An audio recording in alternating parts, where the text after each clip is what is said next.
అబ్బో ఇక్కడ కేజీ చీరలు కొంటే అర కేజీ చీరలు ఫ్రీ అంట. మంగళ్య షాపింగ్ మాల్, కేజీల్లో సేల్, టన్నుల్లో ఆనందం.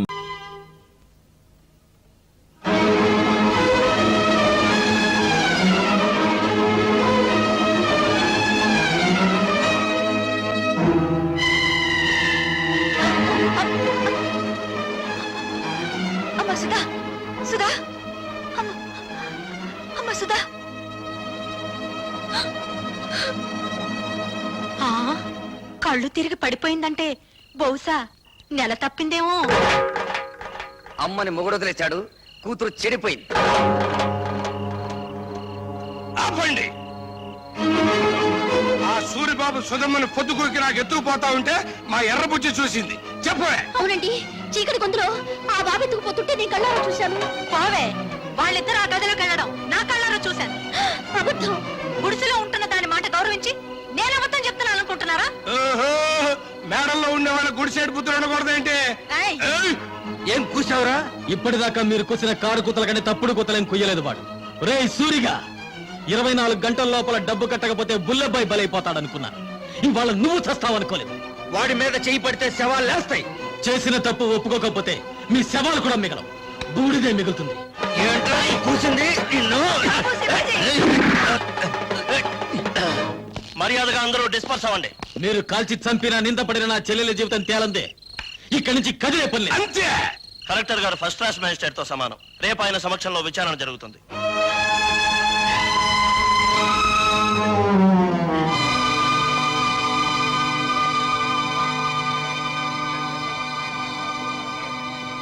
సర్పంచ్ అలా కలెక్టర్ గారికి కేసు ఎవరించు. నాకు తెలుసు. నీ పేరేమిటమ్మా? కలెక్టర్ గారు ఈ ఊరికి కొత్తగా వచ్చారు. నీ పేరు తెలీదట? చెప్పమ్మా. ఆ పిల్ల మెంటల్ కండిషన్ ఎలా ఉందో తెలుసుకోవడానికి ప్రయత్నిస్తున్నాను. మధ్యలో మీరు మాట్లాడకూడదు. నోరు మూసుకోండని కూడా చెప్పొచ్చుగా, మీరు కలెక్టర్ కదా.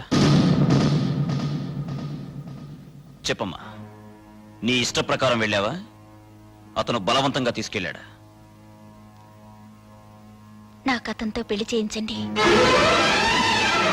ఇది నా ప్రశ్నకు సమాధానం కాదు. ఇంకా అర్థం కాలేదండి? నాకు ఆ కుర్రోడితో పెళ్లి చేయండి అంటే ఇష్టపడి వెళ్ళాను, అంత ఫినిష్ అని చెప్పినట్టేగా. ఇదిగో కలెక్టర్ గారు, అందరూ కలిసి నా చెల్లెలి జీవితంతో చెలగాటమాడుతున్నారు. నా చెల్లెలికి న్యాయం జరగకుండా ఈ కర్ర దాటి వెళ్తే ఇక్కడ ఊరుండదు, వల్లకాడుంటుంది. కలెక్టర్ తో ఎలా మాట్లాడాలో ముందు తెలుసుకో. క్షమించండి కలెక్టర్ గారు, అన్నని కలెక్టర్ చేయడం కోసం వాడు చదువు మానేశాడు. మాట్లాడటం చేత కాదు. నేను చెబుతున్నాను వినండి. మీరు చదువుకున్న చదువులు మీకేం నేర్పించాయో గాని మేం నేర్చుకున్న నీతులు మాకు కొన్ని నేర్పించాయి. ఆస్తి పోతే కూలి చేసుకుని బతుకుతాం, ఆత్మాభిమానం పోతే పోతే ఇక్కడ జరిగేది ఆత్మహత్యలు కాదు, హత్యలు. భయపెడుతున్నావా? బుజ్జగించే వయసు కాదు కదా. ఆ అమ్మాయి పెళ్లి చేయమని అడుగుతోంది కదా. వాడు ఎత్తుకుపోయాడని చెప్తున్నాం కదా. సాక్ష్యం? నేను నా కళ్ళ ముందే సూరిబాబు సుధమ్మను ఎత్తుకుపోయాడు. నిన్నడగలేదు. చూసిన వాళ్ళు సాక్షి వద్దని సోహన్ అడుగుతారే నేను బాబు. ఏమ్మా, నువ్వే అతనితో కలిసి రూమ్ లోకి వెళ్ళావా, లేక అతను నిన్ను ఎత్తుకుపోయాడా? మా ఇద్దరికి పెళ్లి చేయండి. ఇంతకంటే ఆ పిల్ల ఏం చెబుతుందండి? విషయం అర్థం కాలా? అయినింటి ఆడపిల్లని ఇంతకంటే ప్రశ్నించడం మంచిది కాదు. కాబట్టి ఈ ఇద్దరి పెళ్లికి ఏర్పాటు చేయమని తీర్పు చెప్తున్నాను.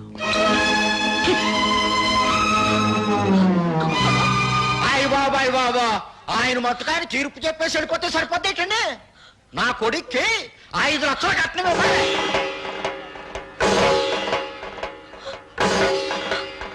పేపర్ పాపం వాళ్ళు ఎక్కడ ఇవ్వగలరా 5 లక్షలు కట్నం? అందరూ వాటాలు వేసుకుని పెళ్లి చేద్దాం. నా వాటా 10,000. లెసపలికి తల్లి చెల్లి, నా వాట 5,000. నాన్న నీ వాట? పందిరేసుకోవడానికి తాటాకులు ఇస్తాను. రండి బాబు రండి, అందరూ చందాలు ఇవ్వండి. ఈ చెడిపోయిన దానికి పెళ్లి చేద్దాం.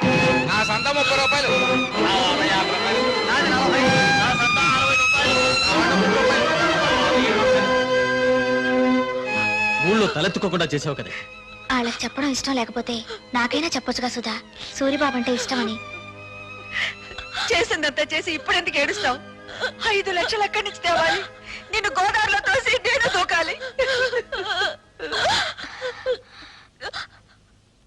ఎందుకు చేసావి పని?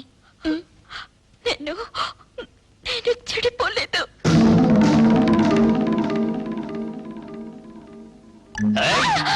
అరిచావంటే చంపేస్తా.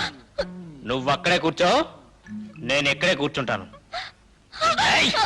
పిచ్చి పిచ్చి వేషాలు వేసావంటే ఇక్కడే భంచిక్ బొమ్మ అనిపిస్తా. నేనిక్కడే కూర్చుంటాను.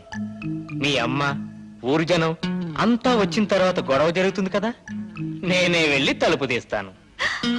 నాకు పెళ్లి చేయండి, నాకు పెళ్లి చేయండి అని ఎందుకు చెప్పావే? నేను చెడిపోలేదంటే మీరు నమ్ముతారమ్మా, కానీ ఊరు నమ్మదుగా. అందుకే చెడిపోయిందని కుటుంబంగా మన కుటుంబం ముద్ర పడకూడదని నేను ఆ దుర్మార్గుడిని. అత్తయ్య,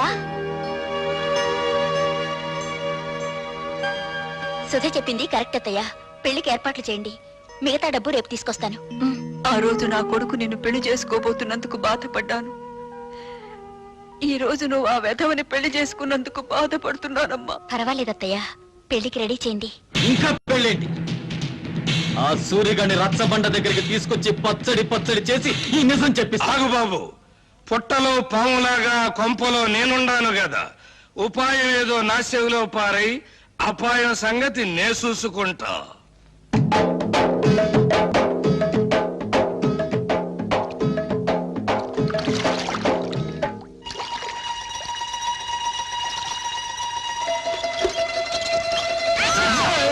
ఏంట్రా సచ్చినోడా, బాత్రూమ్ తలుపు తీసి అవతల పో. నాకేం తెలుసండి మీరు తలుపులు తీసుకుని తానం చేస్తున్నారని. బరువు పంపేసుకుని వెళ్ళిపోతా. సచ్చినోడా, తలుపు మూసి అవతల పోరా. బరువు దించుకు అబ్బా, పోరా. ఛీ! పంపేసుకు. జాగ్రత్తగా తీసుకెళ్ళండి. బాయ్. జాగ్రత్త బామర్తి, అందులో ఒక్క రేకు కూడా కింద పడ్డారు వీల్లేదు. నాకెందుకో భయంగా ఉంది బావా. ఎందుకు? నువ్వు చేసిన పనికి మీ నాన్నని భంచిక్ బొమ్మ చేస్తాడేమోనని. నా జడ్జి దగ్గర జనైనా సరే నేను మాత్రం సాధించాల్సింది సాధించాను. బావోయ్, మనోడు వార్త గాని ఫోటో గాని పేపర్లో పడలేదు. రేయ్, నువ్వు ముయ్యకపోతే నీ ఫోటో పేపర్లో పడద్ది. నాన్న జోగిరీలు, ఈ దండ వేసిన ఆశ్రదించి ఏమిట్రా ఈ పిచ్చానందం? ఏముందండి, సూర్యోదయం అయ్యే లోపల శివాజీ గారు మనోడు తలకాయ తీసుకెళ్ళలేదు కదా, అందుకని. నిజమే నిజమే. నమస్తే నాన్న. పిచ్చి నాయన, నా కొడుకు మీద చేయి వేయడానికి వాడికి ఎన్ని గుండెలు? అవును, పోయేది నా తలకాయ కానీ నీ తలకాయ కాదుగా, అందుకే నా జాగ్రత్తలో నేనున్నాను. ఏం చేసావురా? 5,000 బస్తాల ధాన్యాన్ని ధాన్యాన్ని శివాజీకిచ్చి ఇచ్చి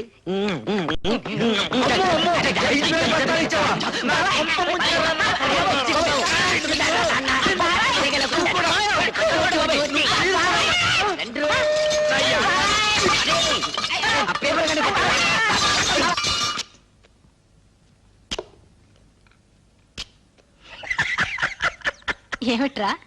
ఊరుకోండి అమ్మగారు, ఆ? చిక్కేస్తుందండి. ఏమిట్రోయ్, కొత్త పెళ్లి కొడుకులా అలా కులికిపోతున్నావు? బాత్రూమ్ లో మీ పేకర చూశాను కదండి, దెమ్మ తిరిగిపోయిందండి బాబు. అయ్య బాబాయ్, బాత్రూమ్ లో నేను స్నానం చేసేటప్పుడు నువ్వు చూసినట్టు ఎవరితో చెప్పకే. బాలేటూరండి, నేను ఎందుకు చూస్తాను అమ్మగారు, అత్తగారు లాంటి వాళ్ళు.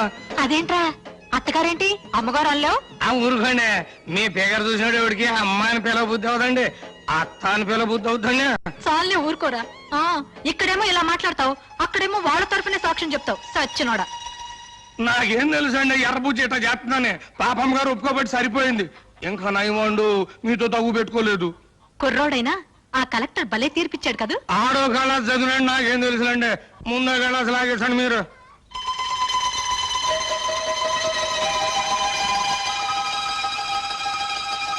రేయ్, ఈ పూట ఇక్కడే భోంచేసాడు. మీరు అడిగినా వదులుకుంటాను ఏంటండి. పిచ్చ సన్నాసి. అబ్బా, కడుపులో తిప్పుతుందేంటి? ఏంట్రా కురుడి నీళ్ళ? భలే చూడండి, మీ ముందే కదా లేక కొబ్బరికాయ కొట్టాను. సర్లే. వద్దంటే వెళ్ళలేదండి అమ్మగారు, చూడండి మన భాగవతం మొత్తం పబ్లిక్ తెలిసిపోయింది. చీకటి పడితే ఎక్కేది మంచుల మీదను, నిందలేసేది ఎదుటోళ్ళ కుటుంబాల మీదను. చెడింది నా చెల్లి కాదురా, నీ తల్లి చెల్లి. రా దిగు. వీడి తల్లి చెల్లి రా, నీ బతుకు బంచికి బంచేస్తారా?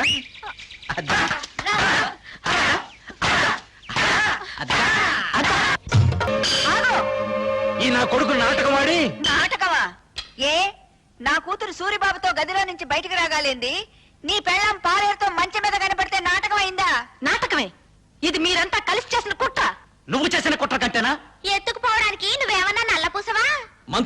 ఎక్కాల్సిన నువ్వు మంచి కళ ఎక్కావు. దేవుడు నువ్వే చెప్పింది కుట్ర. కుట్ర ఏంటండి బాబు, ఇదేంటండి అమ్మగారు, మీరే కదండి రాత్రి మంచి హ్యాపీగా ఈ గాజు ఇచ్చారు. నా కాబోయే మూడు తన్నుకు పోయించాక మిమ్మల్ని అందరినీ మర్డర్ చేస్తా. ఎందుకయ్యా మర్డర్లు? నా కూతురి కేసు ఇదే రచ్చబండ దగ్గర కలెక్టర్ తో విచారణ జరిపించారు కాబట్టి నీ పెళ్ళాం కేసు ఇదే రచ్చబండ దగ్గర విచారణ జరిపించాలి. తల్లి చెల్లు గల్లీ గల్లీ లెవెల్లో పోయింది పరువు, జిల్లా లెవెల్లో పోగొట్టుకోవద్దు, పాలేరుడు చిన్న అనే లెవెల్కు తీసుకురావద్దు. నిజం చెప్పి తల్లికెళ్ళో. అవును, ఇదంతా నేనే చేశాను. ఈవిడ కూతుర్ని ఎత్తుకుపోమ్మని సూరిబాబుతో నాటకం ఆడించానని చెప్పి నన్ను ఇలా మోసం చేసి. సంతోషం, ఒప్పుకున్నావు కదా. విన్నారా, మీరంతా విన్నారా? నా కూతురు నిర్దోషని తన నోటితో తనే ఒప్పుకుంది. ఏమ్మా, పెళ్లికి ఎదిగిన కొడుకున్న నువ్వే అవమానాన్ని తట్టుకోలేకపోతే పెళ్లి కావాల్సిన నా కూతురు ఏమైపోవాలి? శ్రీరాముడు భార్య శీలాన్ని నిరూపించడానికి అగ్ని పరీక్ష చేయిస్తే కూతురు శీలాన్ని నిరూపించడానికి నేను ఈ ప్రయోగం చేయించాను. తప్పైతే క్షమించండి. పదమ్మా. నాకు వాడి శవం కావాలి. నువ్వు నా మొగుడువైతే భార్యకు జరిగిన అవమానాన్ని తీర్చగలిగిన వాడు. ఆడి శవం నా కళ్ళారా చూసే వరకు ఆ కొంపలో నేను అడుగు పెట్టను, ఇక్కడే ఉంటాను. వాణ్ణి చంపు, వాణ్ణి చంపుకుంటే ఎదురుగానే ఉన్నాను. మా నాన్నకు ఈత వచ్చు దుర్యోధన్ రావు, ఆ సంగతి నాకు తెలుసు. నువ్వు సాక్ష్యం లేకుండా మా నాన్నను చంపి చేపల చెరువులో పారేశావు. ఇది తెలిసి ఎందుకు ఊరుకున్నానో తెలుసా? నిన్ను సాక్ష్యం లేకుండా చంపటానికి. ఈ రోజు నుంచి నీకు నాకు బతుకు పందెం. నా చేతిలో నువ్వు చస్తావు, నీ చేతిలో నేను చస్తాను. సాక్ష్యం లేకుండా చంపాలి. ఈ పూటకు నీ పెళ్ళాం నీకు సాక్ష్యం, అందుకే చంపకుండా వెళ్ళిపోతున్నా. నాకు వాడి శవం కావాలి, వాడి శవం కావాలి, శవం కావాలి, శవం కావాలి. ఇన్నాళ్ళు తల్లి చెల్లి అని నోరారా పిలుచుకుంటారు. ఇక నుంచి పిచ్చి తెల్లని పిలవాలి కాబోలు. అంటే 5,000 బస్తాలు పోయినేనా పిచ్చి చూపులు? ఆ మంచం మీద ఫోర్స్ తర్వాత ఈ పరిస్థితికి వచ్చిందండి. ఆ అవమానంతో హార్ట్ అటాక్ వచ్చి వస్తుందేమోనని భయంగా ఉంది. ఆ భీముడు వాడి పేరు వినపడితే చాలండి ఈ టైప్ లో జరిపిస్తూ ఉంటుంది. కేసు మీరు చూసుకుంటానంటే వాడిని మర్డర్ చేయిస్తా. వద్దయ్యా, వాడు నీ పెళ్ళాంతో మంచం మీద ఉండటం ఊరు మొత్తం చూసింది. ఇలాంటి సమయంలో వాడిని ఫినిష్ చేస్తే ఊరంతా వాడిని నువ్వే చంపించావని సాక్ష్యం చెప్తుంది. మరి దాన్ని అవమాన భారం నుంచి ఎలాగయ్యా తప్పించడం? కిందటేడు పురుగు పట్టిందని పత్తి రాలిపోతే గుంటూరు జిల్లా రైతులు చాలా మంది ఆత్మహత్య చేసుకున్నారు, గుర్తుందా? అవును. ఆ చేలల్లో జల్లిన మందు అండర్ గ్రౌండ్ లో దాచిపెట్టా, కేసు రాకుండా. అవును. మా నూరు పంచాయతీ మీ చేతిలోనే ఉంది కదా, మరి ఇంకెందుకు ఆలస్యం? ఆ మందు ఊళ్ళో ఉన్న రైతులు మొత్తానికి బట్వాడా చేయించేయి. ఆ దెబ్బతో పత్తి రైతులంతా గుండె పగిలి చస్తారు. మావిడి గురించి మాట్లాడుకోవడం మానేసి ఆ విషయం గురించే మాట్లాడతారు. లెగ్స్ పట్టుకుంటాను. చెప్పు భీముడు, నా తల్లి చెల్లిని నువ్వు మాయ చేసి ఎత్తుకెళ్ళావా, లేక నా తల్లి చెల్లి నిన్ను చూసి చిత్తయి మమ్మల్ని చెత్త చెత్త చేసిందా? చూడు బాబు, నిజం చెప్పకపోతే నాకు పాపం, నిజం చెబితే మీ కుటుంబానికి శాపం. పాపము శాపము ఇంకా అర్థం కావా? బావిలో పూడికి తీసినంత శుభ్రంగా చెబుతాను. నేను చెప్తాను పిల్లబాయ్. వస్తున్నాను. దా దా దా చెప్పు. ఇప్పుడు ఇప్పుడు పంచాయతీ ఆఫీస్ అదే కదా? అదే. మీసాల భీముడి వెళ్తుంటాడు కదా? అక్కడే వెళ్తాడు. మీ అమ్మ అక్కడ కూర్చుని ఉంటది కదా? అక్కడే కూర్చుంటుంది. అయ్యి బాబాయ్, నేను చెప్పలేరు బాబాయ్. ఏయ్, చెప్పరా. పంచాయతీ ఆఫీస్ అదే కదా? అదే. మీసాల భీముడి వెళ్తుంటాడు కదా? ఇదే. మీ అమ్మ అక్కడ కూర్చుని ఉంటది కదా? అక్కడే నేను చెప్పలేరు బాబాయ్, నేను చెప్పలేరు. ఒరేయ్, చెప్పరా. ఒరేయ్, నా చెప్తాను. కొడుకా. నీకు హార్ట్ అటాక్ లేదు కదా? లేదు. నీ కాబోయే చిన్నాన్న, ఆ, నీ తల్లి చెల్లి ఆ. ఫస్ట్ నైట్ జరిగింది నా కొట్లోనే బాబోయ్, నా కొట్లోనే బాబోయ్, నా కొట్లోనే. తల్లి చెల్లి. బాబోయ్, నువ్వేం బెంగెట్టుకోకు. ఆ పురుగుల మందులు అన్ని శివరావు గారి మొత్తానికి పంచి పెట్టేశాను. వాళ్ళేమో పత్తి శాల మీద జల్లేశారు. ఈవేళ రేపు పత్తి పూలు అన్ని పట్టుకొని రాలిపోతాయి. ఆ విషయం పేపర్ లో పడిపోద్ది. ఊరుకో బావ, నల్లటివన్నీ చిక్ బొమ్మలు కావు, తెల్లటివన్నీ చిక్కులు కావు. ఏమిట్రా గొడ్డలు నడుతున్నావు? అయ్యో నాన్న, ఏడవకుండా చెప్పు. ఇది పట్టుకో.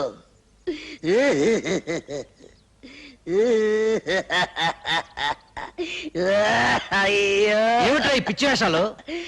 పిచ్చి వేషాలు కాదు నాన్న, పరశురాముడు ఏం చేశాడు? తల్లిని చంపాడు. ఎందులకు? ఆవిడ శీలం మంచిది కాదని. నేను కూడా తల్లి చెల్లిని. నీకేమైనా పిచ్చెక్కిందా? అయ్యో పిచ్చి తండ్రి, ఇప్పుడే జాకీ ఒక అశుభవార్త చెప్పాడు. ఏమని చెప్పాడు రా? ఆ నల్ల భీముడు నా తల్లి చెల్లిని జాకెట్ల కొట్లో పెట్టి ఈ అమ్మ కడుపు మాడ. ఈ వార్త బయట ఎవరన్నా విన్నారంటే మనందరూ ఆ పురుగుల ముందు తాగి చావాలిరా. నోరు మూసుకో. కల్తీ ముందు పసుపు రాలిపోయిందిరో.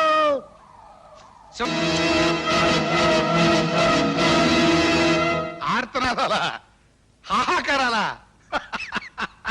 చెప్పాను కదంటయ్యా, టాకు మారిపోద్దని. ఆ. ఏంటి? ఎవరు?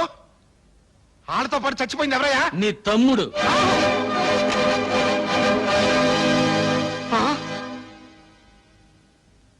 కడసారిగా నీ తోడబుట్టిన వాడి శవాన్ని నీ కంటికి చూపించడానికి తీసుకురాలేదు. హిందూ సిద్ధాంతాన్ని నమ్మిన వాళ్ళం కదా. అన్నవి నువ్వు బ్రతుకుండగా ఆయనకి తలకొరివి నేను పెట్టకూడదు. అందుకే శవాన్ని ఇక్కడికి తీసుకొచ్చాను. నిన్ను మా ఊరికి తీసుకెళ్ళచ్చు, కానీ తలకొరివి పెట్టడానికి మిగిలుండకుండా రైతులు నీ తల తరిగి పెడతారు. ముప్పావల పేళ్లతో ఎంపీ గారి తమ్ముడి శవాన్ని తగలబెడితే గొప్పే ఉంది, తప్పు కూడా.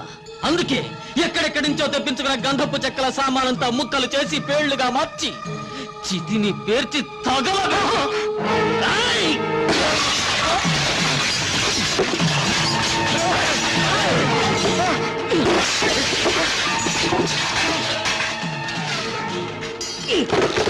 కింద నేనెత్తే పైన పెట్టేయి బే.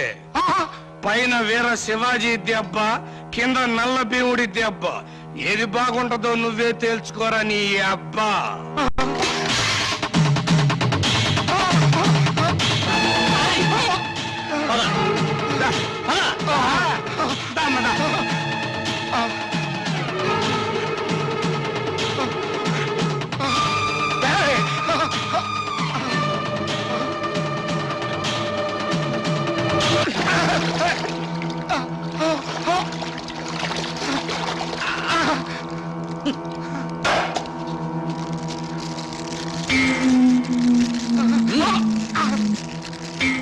తీసుకో, అంటించు.